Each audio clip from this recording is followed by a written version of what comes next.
Mardi 17h, j'étais au mini-salon des nouveaux arrivages organisé par l'AQ AVBS, un salon au cours duquel j'ai eu plusieurs coups de cœur, plusieurs blancs, plusieurs rouges, toutes dans des prix assez raisonnables.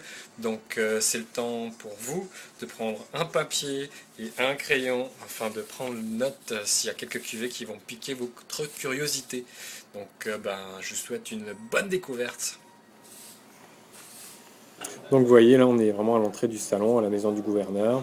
Vous voyez la salle, on a quelques tables, naturellement des belles bouteilles, quelques dégustateurs. Je vous avoue que j'ai déjà connu des salles plus combles que ça, donc c'était vraiment une ambiance de dégustation assez agréable.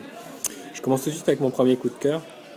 Un Gruner Veltliner, on est en Autriche, voyons donc, qu'est-ce que je raconte. Stadtkremse pour le producteur, ça coûte 13,70 $. C'est frais, léger, un petit côté pomme-poire, une belle minéralité. Pour moins de 15 pièces, on adore. Je poursuis avec un Sauvignon blanc de Nouvelle-Zélande, c'est millésime 2009, maison Mudhouse. Un Sauvignon très végétal, citronné, qui a beaucoup de caractère, très expressif. Donc sur les huîtres, un côté un petit peu iodé, il ne pourrait vraiment pas lui faire de mal. Encore une fois, un beau produit à 17,85 $. Je continue avec un Reuilly, un autre Sauvignon, mais de la Loire. Reuilly, c'est juste à côté de Sancerre. On est un peu plus sur la retenue au niveau aromatique par rapport au Sauvignon blanc néo-zélandais. On a tout de même un peu plus de longueur en bouche et de complexité. Donc pour les amateurs de Sauvignon de Loire, à 21,25 $, ça vaut la peine. Le Brésil, j'en parlais il n'y a pas si longtemps que ça. C'est un chardonnay que je vous propose de Miolo. Un chardonnay légèrement, quand même assez gras, un petit côté boisé qui est apparent. Vraiment une belle cuvée si on veut faire découvrir des vins d'une région qu'on connaît peu, comme le Brésil. C'était 13,95 $, donc assez abordable. Le Riesling, Château Saint-Michel, on est dans la Columbia Valley à Washington, c'est 20,75 $. Il y a une petite présence de sucre sur une cuisine de sushi, c'était vraiment superbe, très aromatique, une très très belle cuvée.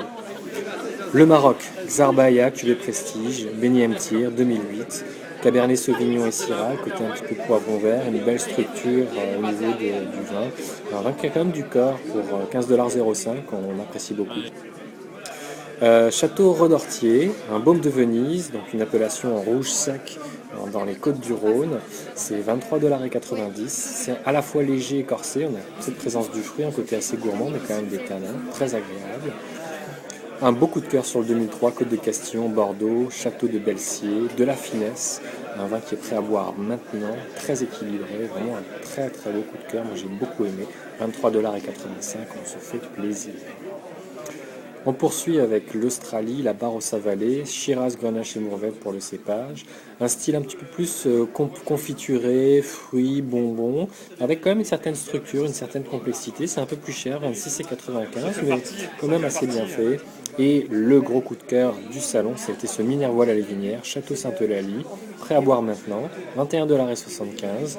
On a du fruit, un côté un peu olive noire, le côté romarin, herbe de Provence, superbe cuvée.